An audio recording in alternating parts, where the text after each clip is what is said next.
ఈరోజు చేపలేపుడండి. ఈరోజు చేపలేపుడు నేను చేయబోతున్నాను. ముందుగా కళాయి పెట్టుకొని అందులో ఆయిల్ వేసాం. ఆయిల్ బాగా మరిగిన తర్వాత తెచ్చుకున్న శుభ్రం చేసిన చేప ముక్కలను ఆయిల్లో వేసాము. ఇది బాగా కడిగి ఉప్పుతో కడిగి ఉప్పు పసుపు రెండు వేసి బాగా కలిపి వాటిని మసాలా దట్టించి మసాలా పౌడరు ఉప్పు కారం పసుపు అన్నీ కలిపి ఒక పావు గంట నానబెట్టుకొని వేడి చేసిన ఆయిల్లో వేసాము. ఆ పక్కనే మరొక మూకుడులో కోసుకున్న ఉల్లిపాయల్ని కోసుకున్న ఉల్లిపాయలు వేసాం. ఇవి బాగా వేగాలి. ఒక పక్కన చేపలు ఆయిల్ వేయిస్తూ ఒక పక్కన ఉల్లిపాయలు బాగా వేపాలి. ఈ వేగుతున్న ఉల్లిపాయల్లో పసుపు ఉప్పు కారం పసుపు వేయాలి. బాగా కలిపి బాగా వేపాలి. ఈ పక్క స్టవ్ మీద మనం చేపలు పెట్టాం కదా, వీటిని మంచిగా దోరగా వేయించాలి.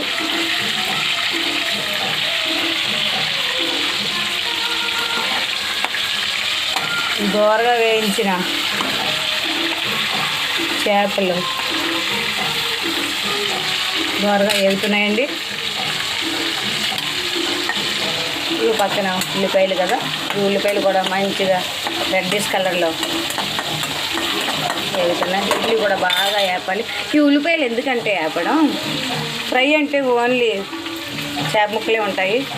అలా కాకుండా మనం ఒక పక్కన ఈ ఉల్లిపాయలు సన్నగా తరుక్కొని రెడ్ కలర్ బాగా వేపుకొని ఆ వేగిన దాన్ని మనం ఈ బాగా ఫ్రై అయిన చేపల్లో కలిపి మనకి గ్రేవీ కూడా ఉంటుందండి.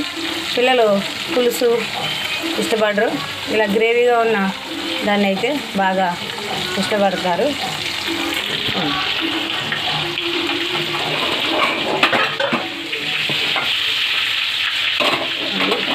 చేపలు బాగా డీప్ ఫ్రైలో వేగాయి. డీప్ ఫ్రై అయిన చేపలను వేపిన ఉల్లిపాయ ముక్కలను తీసుకొచ్చి దీంట్లో కలపాలి.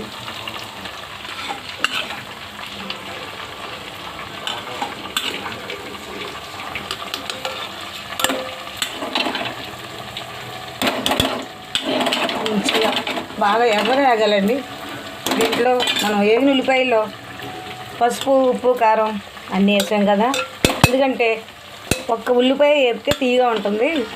అందుకే మనం పసుపు ఉప్పు కారం కూడా కలిపాం. చూడండి మంచిగా దోరగా వేగే ఉల్లిపాయలు, ఈ వేగిన ఉల్లిపాయలు తీసుకొచ్చి మనం ఈ ఫ్రై చేసుకున్న చేపల్లో వేసాం. చూడండి అవి మంచిగా ఎర్రగా వేగాయి చేపలు. ఇప్పుడు చాలామంది కొత్తిమీర వేస్తారు కదా, నేను కొత్తిమీర వేయనండి, కరివేపాకు వేస్తాను. ఎందుకంటే మా నాయనమ్మ కరివేపాకే వేసేవారు. ఆవిడ కరివేపాకు వేసి చేపలను దించే ముందు కరివేపాకు వేసి దించేవారు. కొత్తిమీర యూజ్ చేసేవారు కాదు, ఓన్లీ చికెన్ మటన్లో వేసేవారు, పులుసులో వేసేవారు, పులుసులోనూ వేసేవారు ఆవిడ. ఓకే, ఫ్రై అవుతున్నాయండి.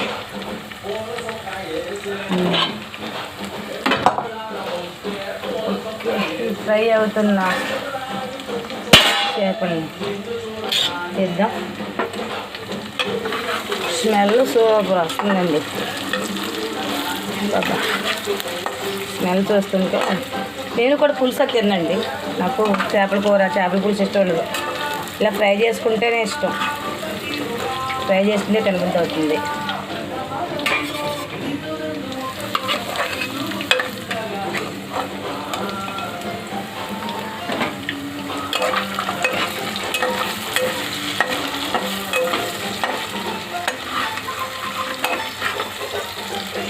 అయ్యో నా చేప విడిపోయింది.